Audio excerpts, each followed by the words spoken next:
السلام علیکم معزز خواتین و حضرات، پروگرام رائٹ اینگل کے ساتھ میں ہوں علی ممتاز۔ ناظرین، آج کا دن اسلام آباد ہائی کورٹ میں بہت سی ایکٹیویٹیز رہیں۔ ایک تو اسلام آباد کے جو 3 حلقے تھے ان پر فارم 45 فارم 47 کی بحث، اور یہ وہ 3 حلقے ہیں اسلام آباد کے کہ جن میں پاکستان تحریک انصاف کا یہ کلیم ہے کہ یہ دیگر اور نشستوں کی طرح یہ نشستیں بھی تینوں پاکستان تحریک انصاف کی تھیں، لیکن فارم 47 کے ذریعے یہ نشستیں، تینوں ہی نشستیں پی ایم ایل این کو دے دی گئیں۔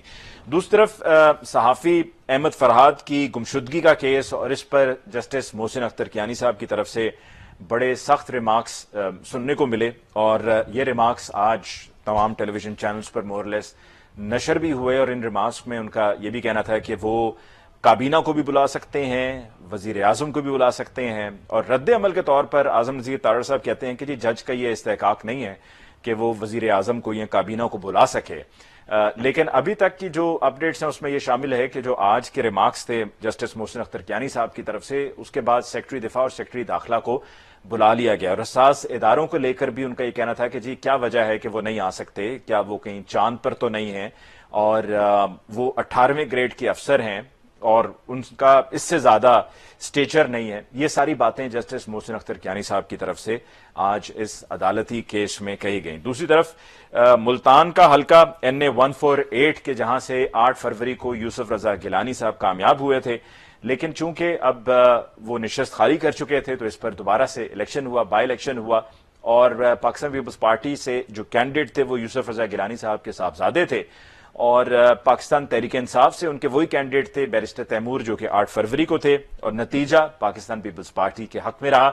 یہ سیٹ پاکستان پیپلز پارٹی نے اپنے نام کی، اور اس طرح سے گیلانی فیملی کو یہ اعزاز حاصل ہوا کہ یوسف رضا گیلانی صاحب کے 3 صاحبزادے ابھی ممبران ہیں قومی اسمبلی کے، اور 1 ممبر ہیں پنجاب اسمبلی کے۔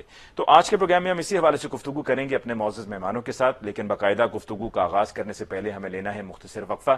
ملاقات ہوگی وقفے کے بعد۔ Welcome back after break. آج کے پروگرام میں باقاعدہ گفتگو کا آغاز کرتے ہیں۔ ہمیں جوائن کیا پاکستان پیپلز پارٹی سے بیرسٹر عامر حسن صاحب نے۔ عامر صاحب کو بہت بہت شکریہ کہ آپ نے ہمیں جوائن کیا۔ پاکستان تحریک انصاف سے ہمیں جوائن کیا ہے عبدالصمد یعقوب صاحب نے۔ آپ کو بہت بہت شکریہ کہ آپ نے ہمیں جوائن کیا، اور ہمیں ٹیلی فون لائن پہ جوائن کیا ہے سینئر صحافی تذکرہ صابر شاہ صاحب نے۔ صابر شاہ صاحب، آپ کو بہت بہت شکریہ کہ آپ نے آج کے پروگرام کے لیے ہمیں جوائن کیا۔ سب سے پہلے عامر حسن صاحب، گفتگو کا آغاز آپ سے کرتے ہیں۔ ایک تو یہ کہ آپ ماشاءاللہ اتنا دھڑلے سے بولتے ہیں کہ کئی ایسے ہمارے مہمان ہوتے ہیں جب ان کو پتہ چلتا ہے کہ عامر حسن صاحب کے ساتھ آج نشست ہے تو وہ کہتے ہیں معذرت، اور اسی طرح آپ کی پارٹی کے بھی کچھ لوگ ہیں جو دیگر اور پولیٹیکل پارٹیز کے لوگوں کے ساتھ جب بیٹھنے کی بات آتی ہے تو کہتے ہیں جی ان کے ساتھ نہیں بیٹھنا۔ تو بہرحال آپ کو سب سے پہلے بہت بہت مبارک ہو۔ NA 148 میں ایک بار پھر کامیابی پاکستان پیپلز پارٹی کی ہوئی، لیکن جہاں یہ کامیابی ہوئی وہیں پر پاکستان تحریک انصاف کی طرف سے بیرسٹر تیمور صاحب جو کینڈیڈیٹ تھے ان کی طرف سے یہ بھی کہا جا رہا ہے کہ جی ہمیں RO کے دفتر میں نہیں آنے جانے دیا گیا، اور یہ ایک دفعہ پھر اسی کی ریپوٹیشن ہوئی ہے جو 8 فروری کو ہوا تھا۔ جی، ایک تو بیرسٹر تیمور صاحب میرے دوست ہیں اور اکثر ملاقات رہتی ہے، اور ان کے لیے یہ اچھا چانس تھا۔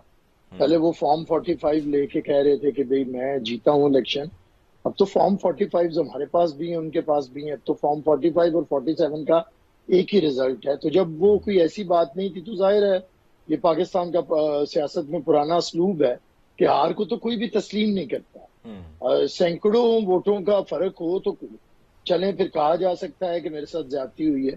جب فرق 35,000 تک چلا جائے اور اس کے بعد کہنا کہ دھاندلی ہوئی ہے تو پھر تو عجیب بات ہے۔ میرے خیال سے لوگوں نے دیکھا جس بھرپور طریقے سے پاکستان پیپلز پارٹی کو اور علی قاسم گیلانی کو اکثریت میں لیا۔ میرے خیال سے اب یہ ہمیں اپنی عادت بنا لینی چاہیے کہ ہمیں اپنی شکست کو بھی تسلیم کرنا چاہیے۔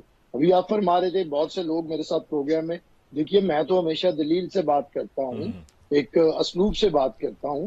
اب کسی کے پاس دلیل نہ ہو تو وہ اگر نہ بیٹھے تو یہ تو پھر میرے لیے میں سمجھتا ہوں یعنی کہ آپ عامر حسن صاحب یہ خراج سمجھتے تحسین ہیں ہے۔ یہ ڈیفینیٹلی آپ کے لیے ہو سکتا ہے ایک آنر کی بات ہو، لیکن یہ جو پیپلز پارٹی NA 148 کا معاملہ ہے اس پر آپ کہہ رہے ہیں کہ جی ہمارے پاس فارم 45 بھی ہے، فارم 47 بھی ہے، یعنی کہ PTI جو کہہ رہی ہے کہ یہ ہمارے ساتھ دوبارہ پھر وہاں پر کوئی گڑبڑ ہوئی ہے، یہ صرف ایک سیاسی بیان ہے، جس طرح بھی وہ مولانا فضل الرحمان صاحب کہہ رہے تھے پچھلے دنوں میں کہ عمران خان صاحب کو لے کر جو وہ کچھ کہتے رہے ہیں یہودی لابی کا ایجنٹ وغیرہ وغیرہ، تو وہ ان کا کہنا تھا وہ سیاسی بیان تھا۔ دیکھیے میں سمجھتا ہوں کہ پی ٹی آئی کا یہ جو انتخابی معاملات میں اس کی بیان بازی ہے اور اس کا احتجاج ہے، اگر اس پہ آپ ایک نظر ڈالیں تو پی ٹی آئی صرف اسی الیکشن کے رزلٹ کو مانتی ہے جس میں وہ جیت جائے، اس کے علاوہ تو وہ کسی کو نہیں مانتے۔ اچھا، جیتنے کے بعد پھر وہ کسی کو بھی نہیں مانتے، کسی اپنے مخالف کو، تو یہ اب ان کی عادت ہو چکی ہے، اور اسی کا اب میں سمجھتا ہوں کہ پوری قوم ایک نقصان بھی اٹھا رہی ہے۔ میری حیثیت علی بھائی تب تسلیم ہوگی جب میں آپ کی حیثیت کو تسلیم کروں گا۔ یہ تو نہیں ہو سکتا کہ میں آپ کو تسلیم نہ کروں اور آپ میری عزت کیے جائیں یا مجھے تسلیم کیے جائیں۔ تو یہ جو ایک روش آئی ہے پاکستان کی سیاست کے اندر، میں نہ مانوں، تو وہ پی ٹی آئی نے اسے بہت زیادہ انتہاؤں پہ لے گئے ہیں۔ اور میں سمجھتا ہوں کہ سیاسی میدان میں اب تو سب کو نظر آ رہا تھا کیمپین کیسی تھی، کیا ہو رہا تھا۔ کوئی ایک دفعہ تو ہارے نہیں، یہاں سے پہلے بھی ضمنی الیکشن ہوئے اور تب بھی ہم نے ہرایا، ان کے وائس چیئرمین کو ہرایا، یہاں پہ کراچی میں ہم نے عمران خان صاحب کو ہرایا، اب پھر بار بار یہ ہار رہے ہیں۔ تو جہاں پہ ہم ہارتے ہیں ہم اپنی شکست کو قبول کرتے ہیں، اسی کو الیکشن کہتے ہیں۔ کہاں پہ ہوتا ہے کہ آپ ہمیشہ جیتنے کے لیے آئے ہیں اور پھر ایک ایسی جماعت جس کی بڑی زیادہ کنفیوژنز ہو، جو عوام کی بات نہ کرتی ہو، عوام کے مسائل کے اوپر گفتگو نہ کرتی ہو، ایک فرد واحد اور اس کی ڈائریکشن کے اوپر، بھلے وہ پاکستان ہو، وہ تو پاکستان کو جلانے تک آ جاتے ہیں صرف ایک فرد واحد کے لیے۔ وہ سمجھتے ہیں کہ ریڈ لائن ایک فرد واحد ہے، ہم سمجھتے ہیں کہ آپ کا ملک ہے تو قیادتیں بھی ہیں، سیاسی جماعتیں بھی ہیں، سیاسی نظریات بھی ہیں۔ تو اب ایسے دیوانوں کو بلکہ اس سے زیادہ، چلے میں پھر بھی ہلکا لفظ کہتا ہوں، شر پسندوں کو کون سمجھائے، یہ چھوٹے دماغ والوں کو، کہ ملک اور ریاستیں اہم ہوتی ہیں، قیادتیں اس طرح نہیں ہوتی کہ آپ انہیں ملک اور ریاست سے اہم سمجھنے لگے۔ تو اگر ہمارے دوست سیاسی روش پہ آ جائیں گے تو پھر انہیں شکست تسلیم کرنا بھی آ جائے گی، پھر انہیں مذاکرات کرنا بھی آ جائیں گے، پھر انہیں ملک کے مسائل کے اوپر گفت و شنید کا ہنر بھی آ جائے گا، پھر یہ اپنی غلطیاں تسلیم بھی کریں گے۔ جب یہ اپنی غلطیاں تسلیم کریں گے تب یہ ہماری غلطیاں گنوائیں گے تو زیادہ افیکٹو ہوگا۔ بالکل لیکن ٹھیک۔ اگر یہ دیکھیے نا، خود یہ جنرل باجوہ کی گود میں بیٹھ کے آئے ہیں، جنرل فیض حمید کے ذریعے ملک کے اندر یہ جو لے کے آنا چاہتے تھے نازیزم، وہ آپ کے سامنے ہے۔ اور آج یہ کہیں کہ ہم بڑے جمہوری ہیں اور ہم فلاں فلاں کی گود میں بیٹھ کے آیا ہے، تو اسے یہی لگتا ہے۔ اور پھر مذاکرات بھی انہی سے کرنا چاہ رہے ہیں جن پہ تنقید کرتے ہیں۔ تو میرے خیال سے تھوڑا سا ایسی ٹھیک، بات لائیں، کوئی درمیانی بالکل کرے، سب آپ کی سنے بھی۔ بالکل ٹھیک۔ عبدالصمد یعقوب صاحب، آپ تک آئی ہوپ آواز پہنچ رہی تھی عامر حسن صاحب کی۔ آپ کی پارٹی نے ایک دفعہ پھر یہ کلیم کیا اور اس پر عامر حسن صاحب نے واضح کر دیا ہے کہ دیکھیں پچھلی بار تو آپ نے 8 فروری کو کہا تھا کہ ہمارے پاس فارم 45 ہیں اور بھی بے شمار کینڈیڈیٹس ہیں مختلف حلقوں کے، ان کے پاس بھی وہی فارم 45 ہیں جو آپ کے پاس ہیں، اور جو جیتنے والا کینڈیڈیٹ ہے یعنی کہ جس کو ڈکلیئر کیا گیا ہے کہ یہ کامیاب ہے فارم 47 کے تحت، ان کے پاس وہ نتائج نہیں ہیں فارم 45 والے جو ہمارے پاس ہیں۔ لیکن اس حلقے میں تو این اے 148 میں فارم 45 بھی وہی ہے جو آپ کے پاس ہے اور وہی فارم 45 پیپلز پارٹی کے پاس بھی ہے، تو پھر آپ لوگوں کے کلیمز ان کا گراؤنڈ کیا ہے کہ یہاں پر ہمارے ساتھ ایک دفعہ پھر دھاندلی ہوئی ہے؟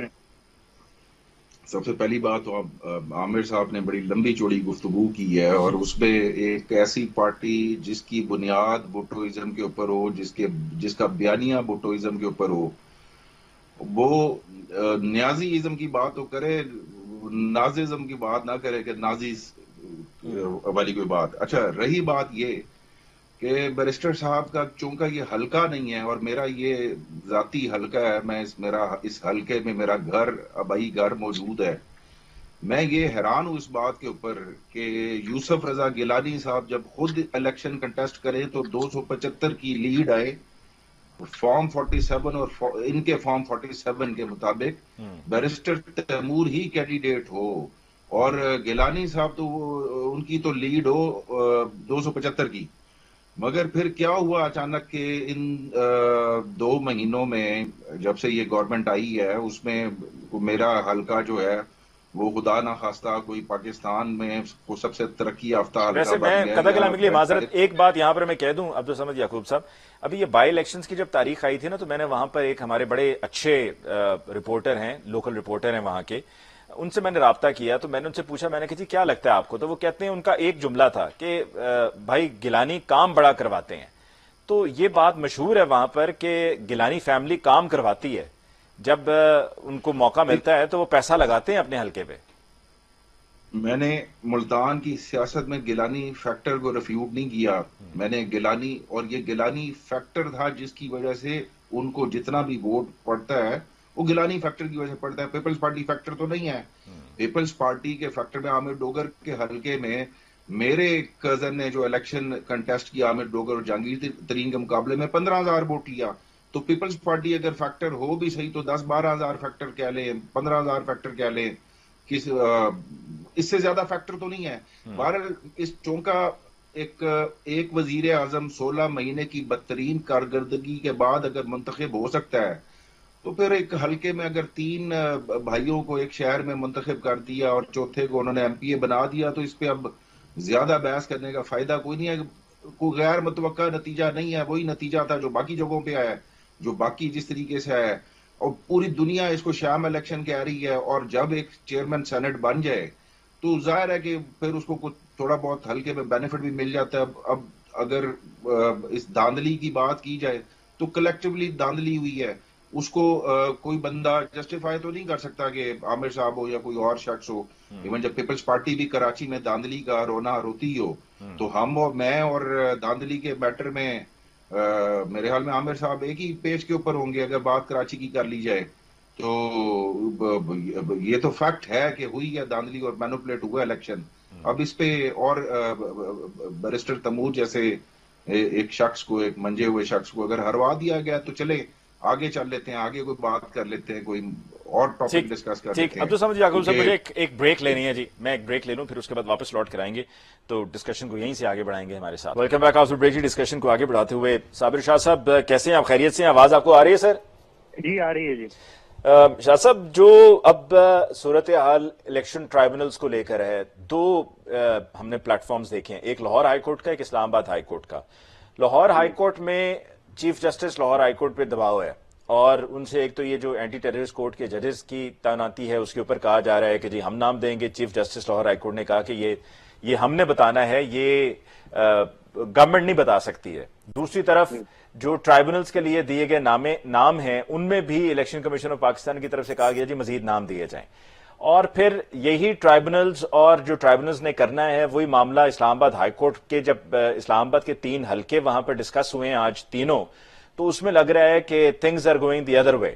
تو آپ کو کیا ہوتا ہوا نظر آ رہا ہے اور کیا اس کا امپیکٹ ہوگا، اور کیا آپ کو لگتا ہے کہ results will change and will rapidly change, اور کہیں ایسا تو نہیں ہوگا کہ پتہ چلے کہ جی نہ وہ ووٹ آف نو کانفیڈنس کی ضرورت پڑی نہ کسی اور چیز کی، یوں ہی رد و بدل ہوتا گیا اور تعداد بڑھتی گئی اور دوسری طرف کم ہوتی گئی اور حکومت کسی اور کی بن گئی؟ ابھی تو علی ممتاز صاحب حکومت کے لیول پہ تو یہ کہنا بہت مشکل ہے کہ اتنی جلدی چینج ہوگی، لیکن ایک بات تو طے ہے کہ there is a tiff between judiciary and the establishment. No this is a reality. ایسا بہت کم ہوتا ہے. افتخار چودھری کے زمانے میں ہم نے دیکھا ان کی جنرل مشرف کے ساتھ لڑائی ہوئی، لیکن اس سے پہلے انہوں نے جنرل مشرف کو یونیفارم میں رہنے کی اجازت بھی دی. پہلے تو بہت دوستی تھی، لیکن دس ٹائم یہ جو کانفرنٹیشن ہے سیمس ٹو بی سیریس. اب دیکھیے اس میں میڈیشن جو ہے وہ کیسے ہوتی ہے، کون کرتا ہے. معاملہ ایگو کا بھی ہے اور ڈومین انٹرفیرنس کا بھی ہے. اور میرا خیال ہے کہ اگر بہت سارے ججز اکٹھے نہ ہوئے تو جن 1-2 ججز نے شور ڈالا ہے اسٹیبلشمنٹ کے خلاف، میرا خیال ہے ان کی جو نوکری ہے وہ خطرے میں آ سکتی ہے. یعنی کہ آپ یہ کہنا چاہ رہے ہیں کہ those 6 ججز آف دی اسلام آباد ہائی کورٹ جنہوں نے خط لکھا تھا، آپ یہ کہنا چاہ رہے ہیں کہ ان کی نوکری خطرے میں ہے؟ دیکھیے میں یہ کہتا ہوں کہ اگر بہت سارے ججز اکٹھے نہ ہوئے تو اگر مینورٹی ہی رہ گئی، this would mean that they are not powerful enough and do not enjoy the support of their colleagues. In such cases وہ جوڈیشری کے ہوں یا کسی بھی سیگمنٹ کے ہوں، they might lose their jobs. کچھ اس طرح کا ہو سکتا ہے. میں ذرا کاشس ہوں بات کرتے ہوئے.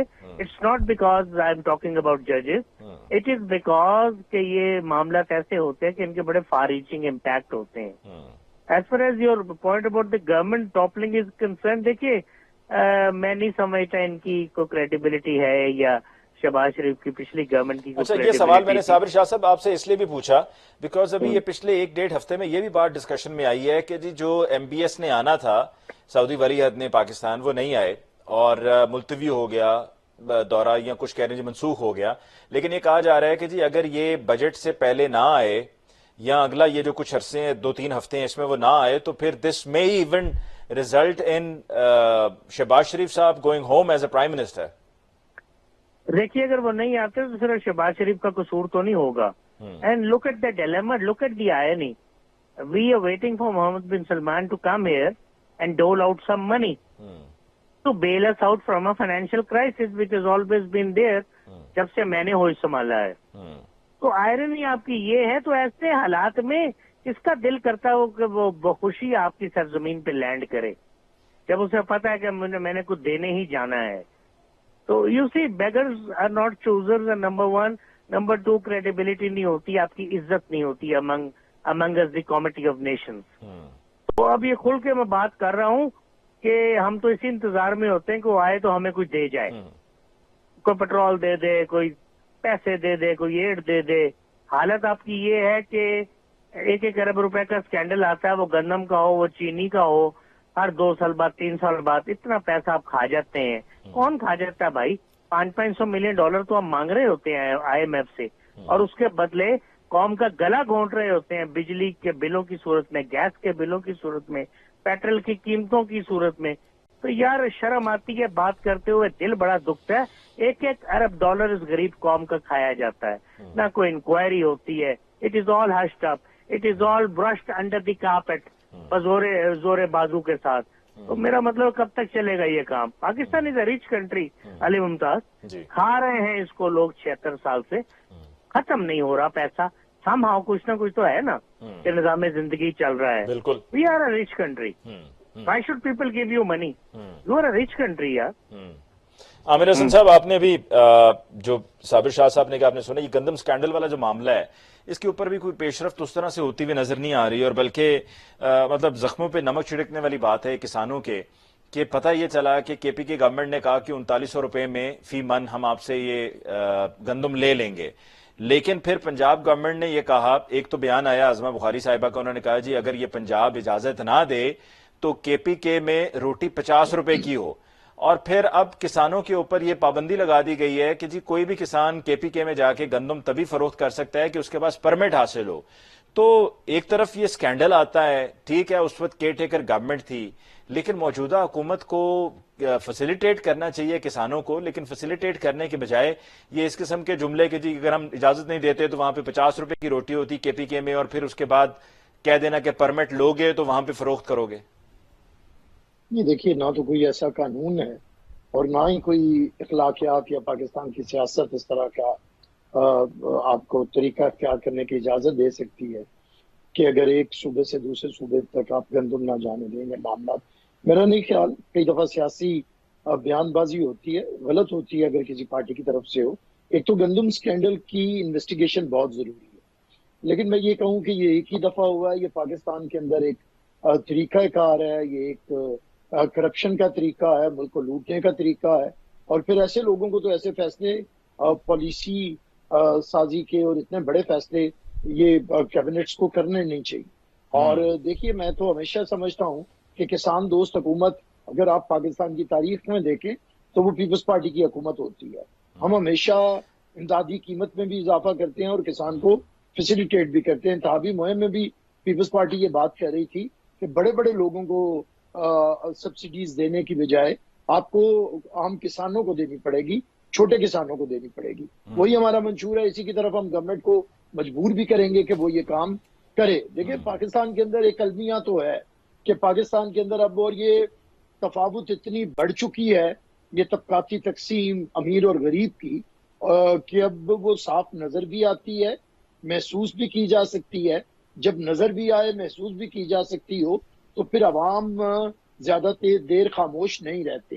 اس لیے میں تمام سیاسی جماعتوں کو ایک طرف رکھتا ہوں کہ وہ اگر اشرافیہ اور حکمران طبقہ بنیں گے تو پھر عوام کے غیظ و غضب سے بچ نہیں سکیں گے. کیونکہ اب یہ کتنی دیر تک ہوگا کہ غریب آدمی تو بجلی کا یونٹ مہنگا خریدے اور بابو جی کو اور پورے بیوروکریٹس کو فری بجلی میسر آئے, کنالوں کے گھرونے ہوں. صدر وزیر اعظم تو چھوڑے نا, آپ تو شروع ہو جائیں یہاں سے AC/DC سے, اور اس کے بعد اپنی بیوروکریسی دیکھیں. اور ہر طرح کی بیوروکریسی دونوں والی، کہ جس طرح پاکستان کے نظام کے اندر ان کے للے تللے ہیں اور عیاشیاں ہیں، کیا ہم متحمل ہو سکتے ہیں؟ اب یہ چیزیں سوچنی پڑے گی۔ اچھا، اس پر عامر حسن صاحب ابھی آپ نے گندم سکینڈل کی بات کرتے ہوئے نا جو کیبنٹ کا آپ نے حوالہ دیا، آپ کو معلوم ہے نا کہ پی آئی اے کو پرائیویٹائز کرنے جا رہی ہے گورنمنٹ۔ اب جو نام سامنے آئے ہیں ان لوگوں کے جو انٹرسٹڈ بڈرز ہیں، تو دیکھ کر حیرانگی ہو رہی ہے، اور ایک طرح سے نہیں بھی ہو رہی ہے۔ حیرانگی اس وجہ سے نہیں ہو رہی ہے کہ ہمارے ہاں یہی سب ہوتا ہے، اور حیرانگی اس وجہ سے ہو رہی ہے کہ ہم تو سمجھ رہے تھے کہ بڑا صاف شفاف معاملہ ہوگا۔ جب چینی سکینڈل آیا تھا تو اس وقت جہانگیر خان ترین صاحب کے بارے میں کہا گیا تھا کہ جس طرح فارورڈ بائنگ ہوتی ہے، یہ فارورڈ بائنگ تبھی کوئی کر سکتا ہے کہ جب اس کے پاس انفارمیشن ہو، اور انفارمیشن تو ظاہری بات ہے کیبنٹ کی میٹنگز میں جب چیزیں ڈسکس ہوں گی تو وہاں سے ان ایڈوانس لوگوں کو اطلاعات مل جاتی ہیں۔ فواد حسن فواد صاحب جو کیئر ٹیکر گورنمنٹ میں پرائیویٹائزیشن کے معاملات کو دیکھتے رہے ہیں، اس میں اطلاعات ہیں کہ ان سے بھی تعلق رکھنے والے کوئی قریبی ہیں صاحب، ابھی ایگزیکٹلی میرے سامنے ان کا نام نہیں ہے، وہ بھی بڈرز میں ہیں، اومنی گروپ بھی بڈرز میں شامل ہے، پھر شاہد خاقان عباسی صاحب کی جو ایئر لائن ہے وہ بھی اس میں شامل ہے۔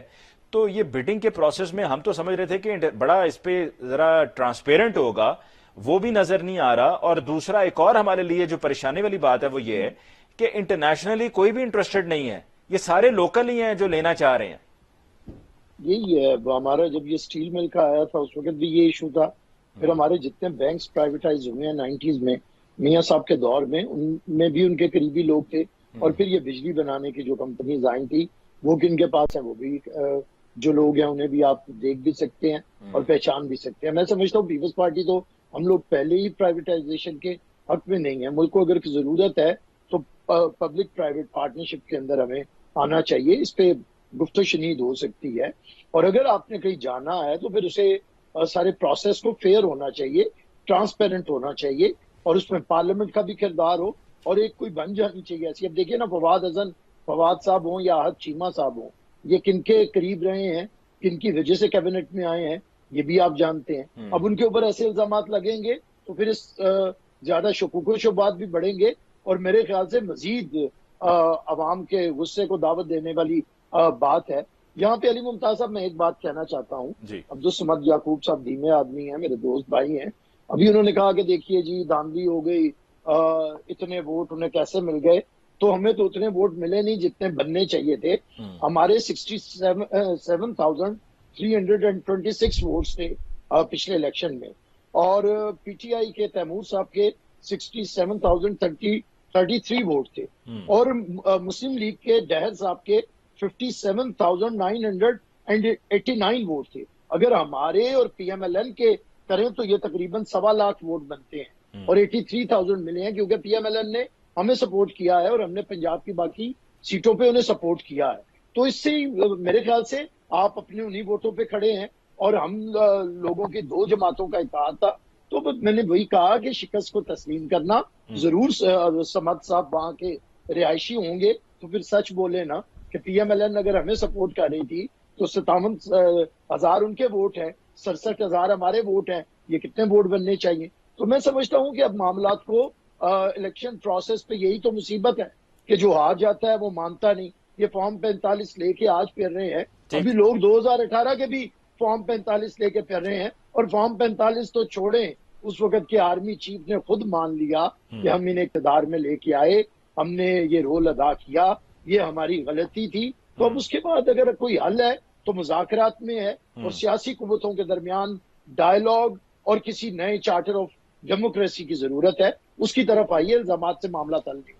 ٹھیک، اس موقع پہ ہم ایک بریک لیتے ہیں and will continue with discussion ہمارے ساتھ۔ ویلکم بیک، آفٹر بریک جی ڈسکشن کو آگے بڑھاتے ہیں۔ عبدالصمد یعقوب صاحب، آپ نے عامر حسن صاحب کی رائے سن لی، آپ کی پارٹی کا ڈیفینیٹلی ایک پوائنٹ آف ویو رہا ہے، لیکن جب اگر آپ ضمنی انتخابات کی بات کریں تو عموماً ایسا ہوتا ہے کہ ہمیں پہلے بھی ہوتا ہے کہ جن کی گورنمنٹ ہوتی ہے وہی ضمنی انتخابات میں کامیاب بھی ہو رہے ہوتے ہیں، کیونکہ لوگوں کو بھی یہ نظر آ رہا ہوتا ہے کہ دیکھیں ہمیں بھی اپنے کوئی کام وغیرہ کروانے ہیں، اگر ہم اس پارٹی کو دے دیں گے جو حکومت میں نہیں ہے تو ہمیں اس کا کچھ فائدہ نہیں ہوگا۔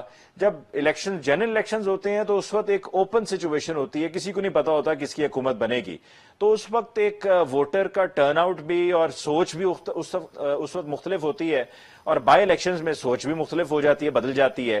تو صرف 2 مرتبہ ایسا ہوا ہے کہ جو گورننگ پارٹیز تھیں ان کو ووٹ اس طرح سے نہیں پڑے تھے. ایک وہ جب ڈسکا والا اور وزیر آباد والا معاملہ بائی الیکشن کا ہوا تھا, یا پھر یہ 2022 میں جو 20 نشستوں پر انتخاب ہوا تھا پنجاب اسمبلی کا, تب پی ایم ایل این کو فائدہ ہوا تھا اور پھر 2022 میں آپ کی پارٹی کو. جی عبدالصمد یعقوب صاحب. دیکھیں, بنیادی طور پہ میں نے ملتان کی سیاست میں گیلانی فیکٹر کو ڈینائی نہیں کیا. اس میں کوئی شک والی بات نہیں ہے کہ ان کا ایک گیلانی صاحب کا ایک ہیوج ووٹ بینک ہے, اور وہ ایک ان کی وہ جس پائے کہ وہ سیاست دار ہے اور موجودہ چیئرمین سینٹ. ڈیفینیٹلی یہ بات اپنی جگہ پہ جائز ہے کہ جب ایک حلقے میں ایک چیئرمین سینٹ اور اس کا بیٹا الیکشن لڑ رہا ہو اور وہ موجودہ گورنمنٹ کا لامحالہ طور پہ حصہ ہوں, تو اس فیکٹر سے انکار نہیں کیا جا سکتا. لیکن اگر آپ ایک حلقے کو لے کے مان لیا, چلے فرض کر لیتے ہیں کہ جی آپ نون لیگ کے ساتھ وہاں پہ اتحاد کر کے وہ بینیفٹ لے گئے, بٹ ایک اگریوڈ پارٹی کو جو ایک بیس لیول کے اوپر جس کے ساتھ ریگنگ ہوئی ہو, اس کو آپ کیا ایک حلقے کی مثال دے کے سیٹسفائی کیا جا سکتا ہے کہ جی آپ, کیونکہ ایک حلقے میں الیکشن اگر مان لیا جائے کہ فیئر ہوا ہے, یا مان لیا جائے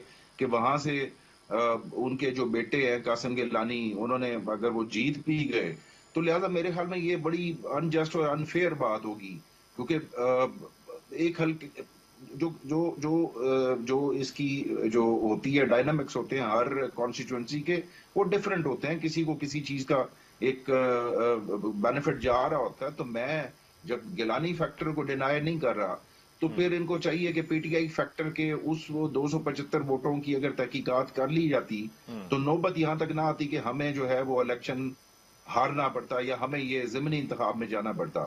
جب آپ ایک لیوریج دے دیا, جب آپ نے ایک جیتے ہوئے کینڈیڈیٹ کو ہرا دیا, اور پھر یہ اگر تو آپ کنڈیشنل کر لیں اس بات کو اسلام آباد کے حلقوں سے, ابھی اگر فرانسک ہونے جا رہا ہے, تو اگر 3 حلقے میں واپس مل جاتے ہیں, تو کیا آپ اس بات پہ اگری کریں گے کہ کل کو گیلانی صاحب کی جو جیت تھی وہ مینوپولیٹڈ تھی؟ تو لہٰذا اوور آل جب ہم ایک الیکشن کو کمپریہنسولی دیکھتے ہیں, تو پھر یہ بات انٹرنیشنل کمیونٹی بھی ماننے کو تیار نہیں ہے کہ الیکشن فیئر ہوئے تھے, بلکہ وہ تو اس کو اس الیکشن کے نتیجے میں وہ یہ کہتے ہیں کہ اب پاکستان میں جو ماڈل ہے وہ تو ہائیبرڈ پرو میکس کا ماڈل ہے. تو یہ جو ہائیبرڈ پرو میکس ہے جو ان کو شاید اب سوٹ کر رہا ہو تو اور بات ہے, ورنہ کیونکہ سوٹ تو کرے گا. اور بڑی آئرنی تو سب سے بڑی یہ ہوتی ہے کہ جس کیبنٹ میں اعزازی طور پہ ضیاء الحق کے بیٹے کو بھی بٹھایا گیا ہو اور وہاں پہ بلاول صاحب بھی بیٹھے ہوں, تو میرا یہ خیال ہے کہ میرے جیسا شخص تو جو ہے وہ کبھی بھی اس طرح کی ایک آپٹک کے طور پہ, ایک جیسچر کے طور پہ اس چیز کو کبھی بھی قبول نہ کرے. تو باقی رہی جو اس وقت کرنٹلی دوسری بات, اگر آپ نے کوئی سوال آپ کا اس حوالے سے ہے, پرائیویٹائزیشن کے حوالے سے ہے, تو اس کا زیادہ تر جو برڈن ہے وہ تو پیپلز پارٹی کو بلیم جاتا ہے کہ جب آپ ہیوج لیول کے اوپر انڈکشنز کر دیں گے اور پولیٹیکل بھرتیاں کریں گے, پی آئی اے کے اندر جس طریقے سے دنیا کی وہ واحد ایئر لائن تھی کہ جس کا جو گراؤنڈ سٹاف یا پر جو پلین سٹاف تھا وہ ریکارڈ 550 سے زیادہ ایک جہاز کے اوپر آپ کا وہ سٹاف آتا ہے. اب آپ اس کو پروسیس کے طور پہ اگر آپ دیکھ لیں کہ جی پاکستان میں یہی تو ہم رونا روتے ہیں کہ کوئی ٹرانسپیرنسی نہیں ہوتی, اور ایک 1% رولنگ ایلیٹ جو ہے اس کو آپ ہر حوالے سے جو ہے وہ بینیفٹ دینے کی کوشش کرتے ہیں, چاہے وہ جاگیر ترین کا سکینڈل ہمارے دور میں ہو, اس دور میں بھی اس کو جو ہے وہ کسی نہ کسی طریقے سے بینیفٹ ملا, کیونکہ یہ رولنگ ایلیٹ جو ہے, یہ جو مافیا ہے, وہ نہ تو میں اس کا بینیفیشری ہوں, نہ عامر صاحب بینیفیشری ہیں. ہم تو گراس روٹ لیول سے اپنی ایک پولیٹیکل سٹرگل کر رہے ہیں, بٹ الٹیمیٹلی ہمیں یہ پتہ ضرور چلتا ہے کہ پاکستان کا یہ مافیا جو ہے یہ ابھی تک اس کو کوئی کمزور نہیں, ان کا نیکسس ایسا ہے کہ ابھی تک ان کو کوئی توڑنے میں کامیاب نہیں ہو سکا. اگر پیپلز پارٹی کے دور پہ سندھ کی گندم جو ہے وہ چوہے کھا گئی, تو یہاں کا جو تھا وہ ایک پرائم منسٹر کھا گیا اجازت دے کے, یوں کہہ لیں. تو اب بات کیبنٹ کو بلیم کریں آج یا چوہوں کو بلیم کریں, بٹ الٹیمیٹلی جو بینیفیشری ہے وہ بینیفیشری ہے. ٹھیک. صابر شاہ صاحب, یہ جو پرائیویٹائزیشن والا معاملہ ہے, آپ تک یہ معلومات پہنچی ہیں جو ابھی میں نے کچھ اس میں مختصراً شیئر کی ہیں کہ کون کون انٹرسٹڈ بیڈرز ہیں, اور اگر یہی اسی طرح سے بیڈرز ہیں تو کیا آپ کو لگتا ہے کہ پرائیویٹائزیشن کرنے کے بعد پی آئی اے